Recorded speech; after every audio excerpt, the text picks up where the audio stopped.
ఈ తాగుడు పాడుగాను తాగినాక మనుషులు లెక్కనే ఉండరులా అంటే ఎట్లుంటారు మరి అని మళ్ళా నన్ను అడగకూర్రి నేను చెప్పా మీకు తెలుసు కానీ తాగకముందు పిల్లి లెక్క ఉండేటోడు తాగినాక పులి లెక్క మారతాడు మంచిగున్నప్పుడు పోలీసు వాళ్ళకి మర్యాద ఇచ్చేటోళ్ళు మందేసినాక మర్యాద మర్చిపోతారు గట్లనే బగ్గా మందు కొట్టినాక పోలీసు వాళ్ళ మీదకి ఎట్లా మరవడ్డాడు చూడు గీ లోకల్ లీడర్.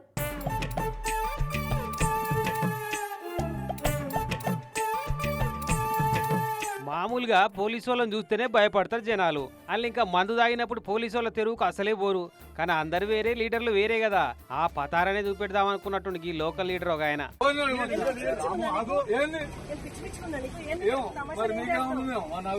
ఏం పిచ్చి పిచ్చిగుందా, ఏమనిపిస్తుందని మహిళా ఎస్ఐ మేడం అనగానే నాకేంలే నీకు గానీ ఉందేమో అని లేడీ ఎస్ఐ అని ఆలోచించకుండా లటక్కున నాలుకే జారిండు.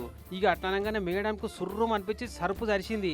మనోడేమన్నా తక్కువనా, యాక్షన్ కు రియాక్షన్ ఏంటనే ఇచ్చిండు.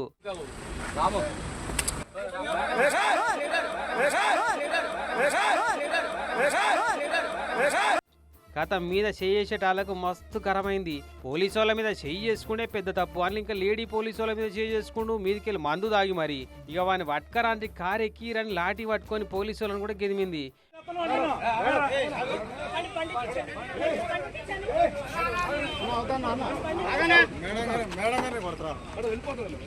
మేడం మీద చెయ్యి చేసుకున్న ఆయన లోకల్ కాంగ్రెస్ లీడర్ అట, పేరు రామారావట.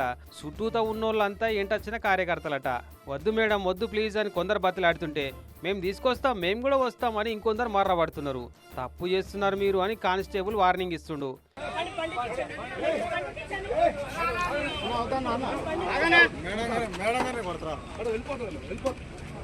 డ్యూటీలో ఉన్న పోలీసు వాళ్ళ మీద చేసుకుంటూ తప్పే, కానీ మొదలు మేడమే కొట్టింది కదా, పోలీసు వాళ్ళు అట్లా కొట్టొచ్చునా అని లాజిక్లు లా పాయింట్లు మాట్లాడుతున్నారు కొందరు. కానీ నాన్న వద్దమ్మా ప్లీజ్ వద్దు, ఇంటికి వెళ్ళిపోండి, అసలే మీరు ఇవాళ ఎక్కువ మంది తాగేశారు అని సంటి పిల్లగాలను బదిలాడినట్టు బదిలాడి బుధగరిచ్చి చెప్తే ఇంటరా అన్నట్టు. ఇది ఖమ్మం జిల్లా కల్లూరు కాడ మొన్న రాత్రికి హోటల్ కాడ జరిగిన పంచాది. హోటల్ సిబ్బందితో పంచాది పెట్టుకున్నారట ఈ లోకల్ కాంగ్రెస్ లీడర్లు. పంచాది పెద్దగా అవుతుందని పోలీసు వాళ్ళని పిలిపిస్తే కల్లూరు ఎస్ఐ హరిత మేడం వచ్చి సర్ది చెప్పి నచ్చ చెప్పి పంపిద్దామని ట్రై చేస్తే మందు బలం ఎక్కువై గిట్లా మర్రబడ్డాడు మేడం మీదకి.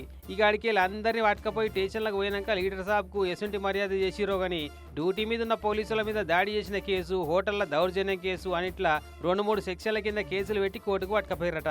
కానీ మందేస్తే ఎట్లా మారిపోతారో చూడు. తాగిన మందు తెల్లారటాలకు దిగిపోతుంది కానీ చేసిన పెంట పని ఎంట పడితే తెల్లారినాక మరి. అందుకే ఎక్కువ తాగకుండా తాగినాక మాట జారకుండా నోటిని అదుపులో పెట్టుకుంటే ఈపులు వలగకుండా క్షేమంగా ఉండొచ్చు. ఏమంటారు?